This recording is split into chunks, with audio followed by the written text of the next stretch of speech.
All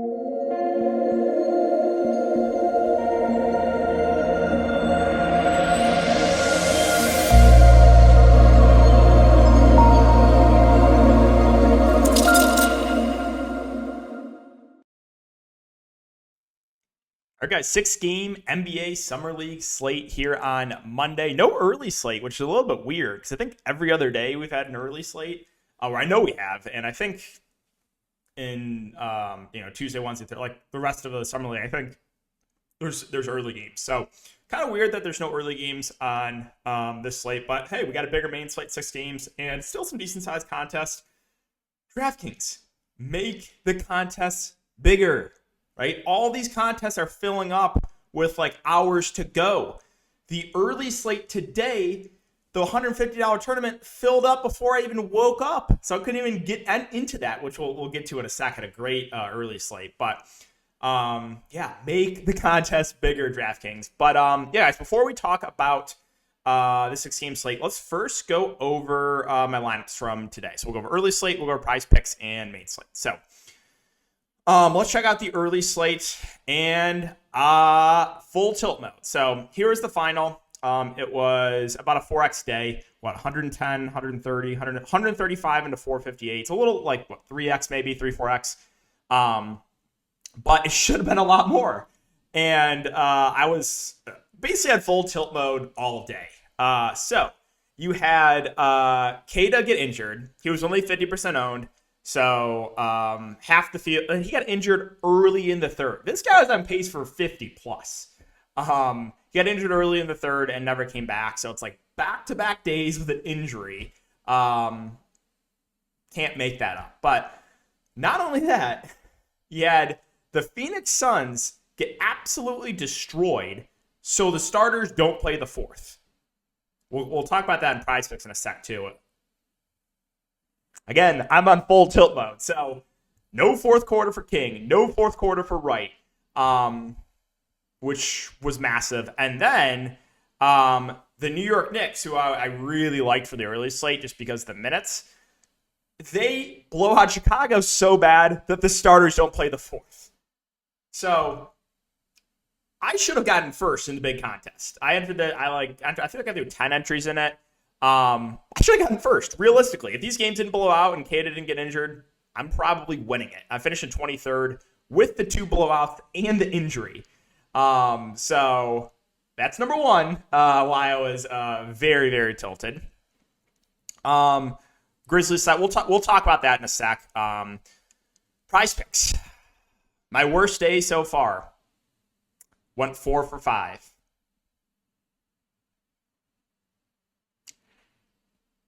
Ish Wainwright. Okay. Watching the game of the fourth quarter. It's like a 30-point game. He plays like the first minute in the fourth quarter, I think it was. And I'm like, all right, you just need a bucket. Just get a bucket before you get pulled. He goes for a floater, in and out. Washington gets rebound, timeout. Yanks all the starters. Wainwright done. Misses basically the entire fourth quarter. Misses by 2 points because of the random massive blowout. Rest of the 4 picks hit. Samanovich, that was the one I gave on YouTube. That hit very easily. Jericho Sims locked him up.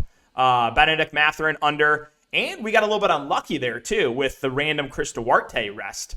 And Mathurin still went under. McBride hit the over and lost the whole fourth quarter. And then Minot went under very easily as well. So pulling my hair out over here, right? It should have been a 5 for 5 sweep on prize picks. But you get the random blowout.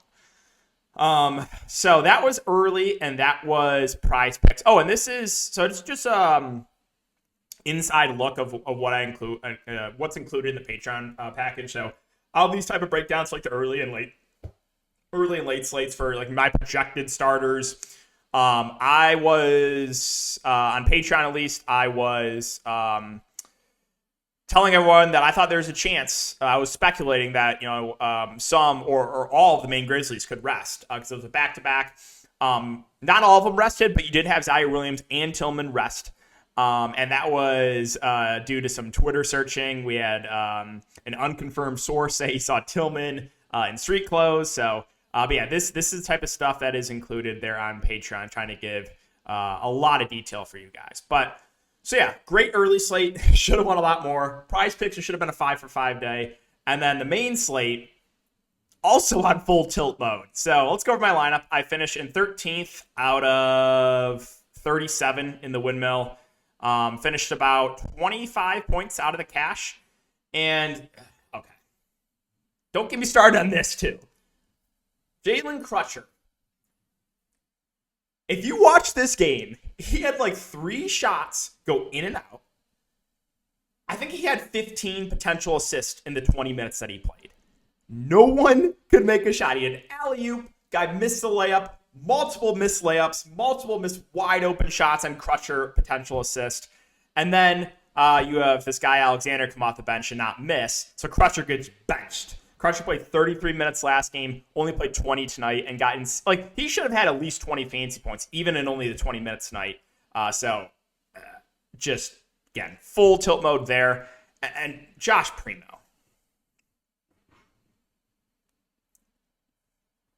2 of 15 shooting at low ownership. Really, bro? 2 of 15. So, if Primo has an average shooting game, he's going for 35 to 40, right? But 2 of 15 shooting. The rest of my lineup, Gillespie was a smash. We had some people that were a little bit worried at the first quarter. I was like, I am not worried in the slightest. And the reason was he was close to min-price point guard that can stuff the stat sheet, played 30 minutes last game. He ended up smashing. I got to Kuminga. It was the Warriors and the Grizzlies were 2 teams I was worried about potential rest spots. But we did get confirmation that Kuminga was in and Moody was out before lock. So I got to Kuminga there at low ownership. He was a smash, and I think he shot like 3 of 15 from the free throw line. Could have been a 50 bomb from him if he didn't brick all those free throws. Barlow, I was debating between him and Days. Those are the 2 bigs for the Spurs. I obviously chose wrong. Barlow only finished with 13. I think Days finished like 40 in a double-double. So, guessed wrong in that one. Richards was obviously good, but he was massive chalk just because there was like no other center plays really.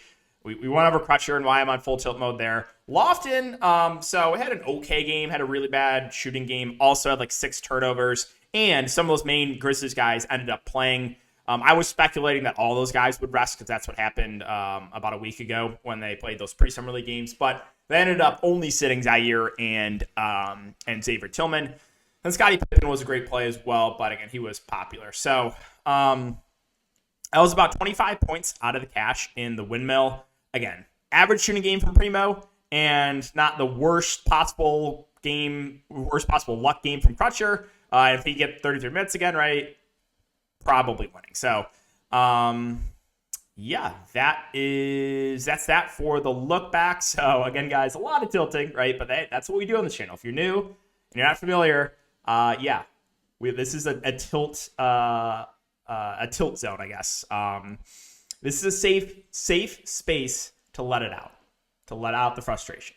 All right, so 6 games, guys. Let's go through it really quick. Again, if you enjoy this content, the Prize Picks video as well, just make sure to like, subscribe, hit the notification bell. Do appreciate that as always. Again, if you're looking for that content, the Patreon content, you can check it out, link down below. And here's the thing. I'm not going to promise you that you're going to profit if you sign up because, there's a decent chunk of people that are not going to profit, right? If you're only playing tournaments, it's only 15 to 20% of people that can cash. And, sometimes you get bad luck. Or we got a late scratch yesterday. We had, Crutcher today. There's no guarantee. I'm not going to guarantee it, but you're going to have all the information possible. Like I said, I post every piece of information that I see over on Patreon. So again, if you're interested in that, check it out. Link down below. Okay. New Orleans and Atlanta, first game here. So, the Alvarado rest day, tilted me because I had him in everything yesterday. And that was the reason I did not cash. We'll keep an eye on this. I'm only going to play him if we get confirmation on starting lineup before lock, which we should because this is the first game of the day. So keep an eye on that. If Alvarado plays, I think he looks really, really good. And then Trey Murphy and Najee Marshall still in the price as well. Marshall played big minutes and got pulled there at the end in the blowout. Murphy's going to shoot the ball a ton, and Marshall's a guy that can stuff the stat sheet. So those 3, I think, really stand out. Daniels got injured, so don't believe he'll be available for this game. Lydell had a really, really bad game. I don't really know if there's anything else like value-wise. Okay, here's the thing. So, actually, that's Portland. Never mind. I was thinking New Orleans and Portland. I got them confused. We'll talk about Portland at the end. But yeah, value. I mean Harper. So, okay, if Alvarado's out, then there's a decent chance that Harper could start. If that's the case, then he would be in play at 5-4. All right, Atlanta run a very gross rotation. We don't know the status of AJ Griffin. He missed last game. We'll keep an eye on that, the rookie. But they really spread out minutes. There's nothing that looks super appealing. Sharif Cooper only played 19 minutes. He also had a just unreal bad game. Like, he was horrible. Akinjo had a decent game off the bench. He's 4-9. I guess he's playable. There's really not a lot that I like at Atlanta side. Like, maybe you can look to a couple of those value plays, but hard to feel confident, especially with that rotation they ran. Houston and San Antonio. So with Houston, they've been running a tight rotation in the preseason, which is good to see. Smith, Eason, Christopher, all three at the top, I think look good. All three should play, high 20s to low 30s minutes. I like all three. The rest, I'm not really looking to Washington. Nix is fine at 6'9". Garuba's been ruled out for the rest of the summer league. And there's not much value here. R. Coleman gets the backup 5 run, but he's really not playing a ton. Like, he's a good point per minute guy. If he was playing more, I would like him, but the minutes are just not there for him. All right, San Antonio. So the answer is yes. Like I said, I'm still on full tilt mode from this 2 of 15 shooting game from Primo. 9-7. Right now at that price point, that's just more of a contrarian play. Sochan's out for the rest, or Sochan is out for the rest of the Sochan. Again, I'm still learning the pronunciations here. Appreciate you guys in the comments for you guys that do help me out with a few of the rookies. Like I said, I don't watch like any college basketball outside of Michigan, so I really don't know pronunciations on a lot of the guys' names. But yeah, Branham, Wesley, they both played a decent chunk of minutes. They're both kind of neutral plays for me. So I mentioned, I played Barlow today. He had not the best game. It was Days that absolutely smashed. He had a double-double. Right now, it's basically Days and Barlow kind of splitting the center minutes. I think with the game tonight, that Days is going to be a pretty popular play tomorrow. I don't hate it, but I think he might be a little bit over-owned. Probably only sees like around 20. Like I said, him and Barlow are pretty much splitting the minutes down the middle. At the center minutes, that is. All right, Milwaukee, Boston. So top end guys from Milwaukee. Well, I guess Mamukla Shaley 5'4". That's still underpriced. Now he doesn't have the power forward eligibility anymore, but that looks good there. Don't really know if I'm looking to anyone at the top here for Milwaukee. Waitington did have a solid game off the bench. He's only 5.1. Zylan Cheatham got some backup 4/5 run. He's kind of an energy big. I think he looks okay. Let's move on to Boston. So you got J.D. Davidson at the top. He ran the point. He's a guy that can stuff the stat sheet. 80.8K. Definitely playable.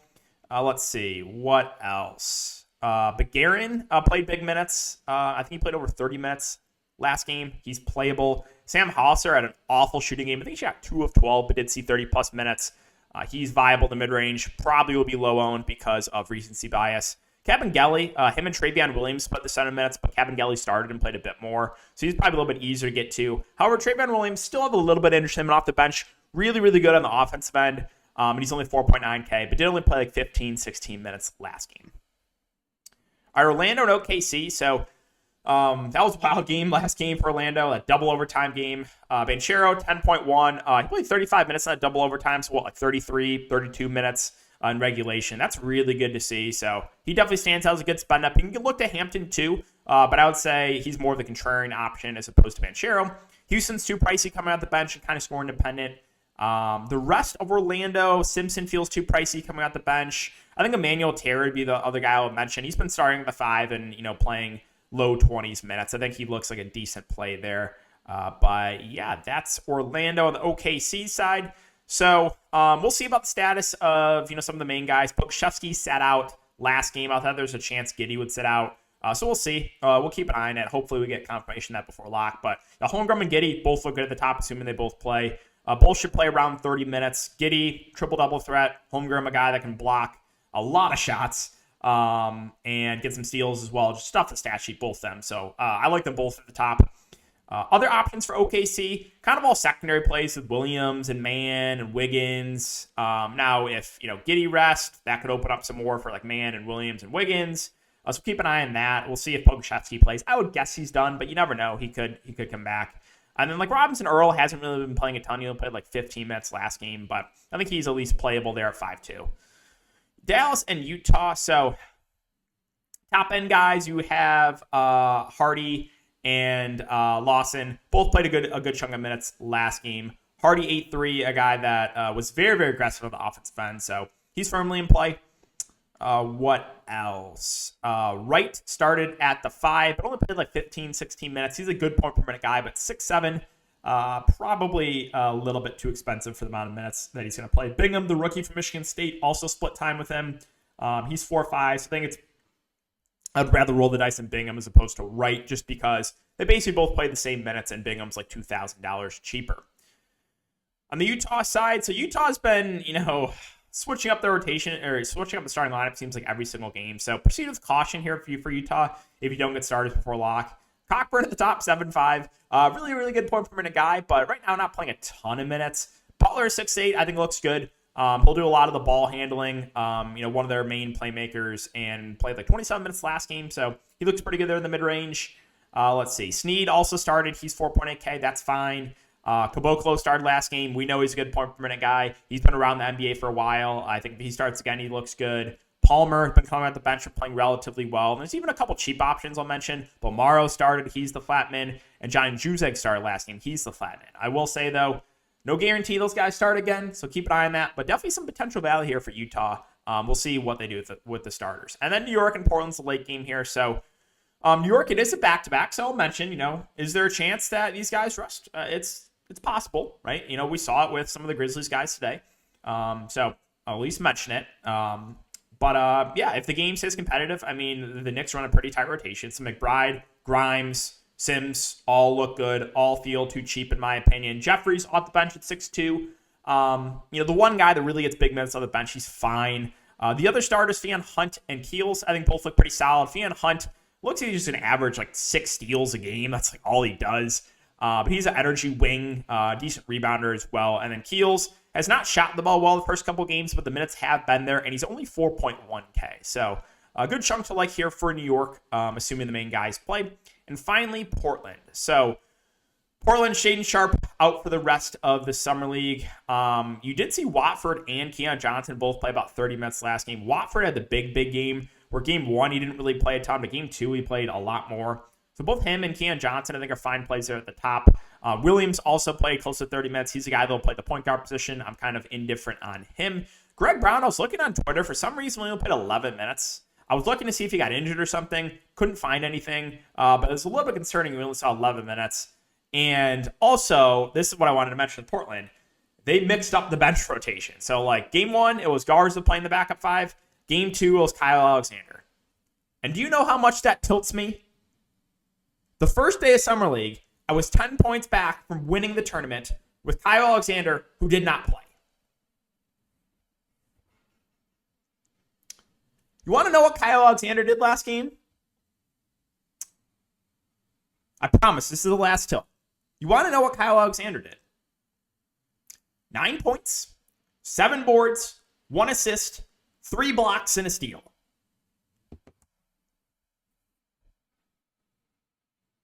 I am so very happy for him. So, if you want to take a shot in one of the backup bigs like Garza or Alexander, you can.